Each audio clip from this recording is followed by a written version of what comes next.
wataupata uharibifu, lakini tukimfuata Roho Mtakatifu tunataka uzima, tutapata uzima. Bwana Yesu asifiwe sana. Sasa Roho Mtakatifu anatuongoza nini? Anatuongoza kwenye neno la nani? La Mungu. Neno la Mungu linasema msiliache tumaini la maungamo, matamshi yetu, maongeo yetu, tafakari zetu, mahubiri yetu tunayojihubiria kila siku hivi. Tusiache. Alafu namba 2 pale anaendelea anasema tena tusiache kukusanyika pamoja. Hebu sema pamoja. Pamoja kama hivi. Hapa tunajengana hapa. Si unasikia kutiwa nguvu kabisa na neno la Mungu ndani yako. Si unajua vitu vya Mungu unaona sasa, unajua siri za Mungu. Kwa ahadi za Mungu si zimetamkwa kwa kila mtu, lakini zinatimia kwa wote. Kwani ni Waisraeli wote walioahidiwa wataingia Kanaani waliingia Kanaani? Si waliingia wale waliokubali kuenenda na vigezo na nini? Na masharti. Sio kila mtu aliyepata ahadi. Ni wale pekee waliotimiza vile vigezo. Bwana Yesu asifiwe sana. Haleluya. Ndio maana wale wengine walikataliwa kwa sababu gani? Kwa sababu walisahau neno la Mungu. Walisahau. Hamkumbuki.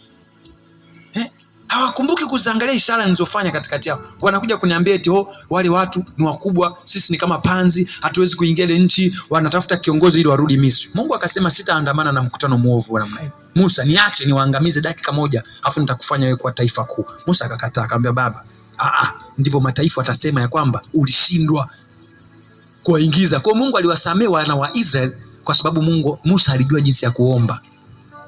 Ndio maana Mungu aliwasamehe, lakini siku moja walikuwa wanafuta, afu Mungu angembariki Musa awe taifa lingine kubwa. Bwana Yesu asifiwe sana. Kwa sababu gani? Walisahau. Hebu sema walisahau.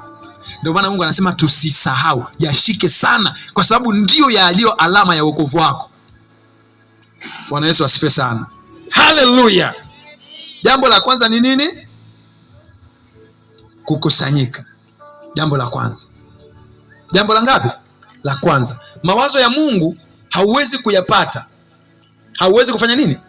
Kuyapata au kuyaona kwenye maisha yako kama hautatimiza hivi vitu hapo. Lazima wewe unazizungumza. Maungamo. Hebu nisome tena mstari wa 23. Anasema hivi. Mstari wa 23. Na mlishike sana ungamo la tumaini letu. Ungamo. Hebu sema ungamo. Kuungama maana yake ni nini? Kuungama si kutamka matamshi. Au kutubu, anasema au kutubu dhambi. Lakini hapa muktadha wake hapa kwa jinsi ambavyo imeandikwa ni tumaini. Maana yake kile unachokitumainia kwa Mungu uwe unakisema nini? Unakiungama, unakisema. Yaani kwa mfano unasema Bwana ndiye mchungaji wangu, sintapungukiwa na kitu. Katikati ya malisho ya majani mabichi atanilaza, kando ya maji ya utulivu ataniongoza, katika njia za haki kwa ajili ya jina lake. Naam, nijapopita katikati ya bonde la uvuli wa mauti, sitaogopa mabaya, kwa maana Bwana yuko pamoja nami. Gongo lake na fimbo yake vyanifariji. Ameniandalia meza mbele yangu machoni pa watesi wangu. Amenipaka mafuta kichwani kwangu, na kikombe changu kinafanya nini? Kinafurika. Hakika wema na fadhili zake zitanifuata siku zote za maisha yangu, nami nitakaa nyumbani mwa Bwana milele na milele. Hapo ndipo unapolishika sana tumaini. Unasema Bwana Yesu ndiye mchungaji wangu. Haleluya. Unakataa wachungaji wengine wote, unamkiri Yesu. Biblia inasema mtumaini Bwana kwa moyo wako wote, wala usizitegemee akili zako mwenyewe, bali katika njia zako mkiri yeye, naye atanyoosha mapito yako. Haleluya.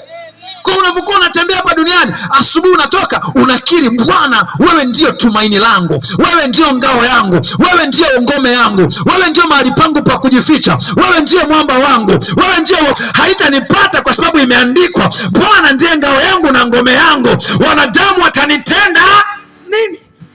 Unakiri hivyo, unafikiri Mungu mbinguni anajisikiaje? Anajivunia tu, asema I have a son, na binti yangu pale mtaniambia nini?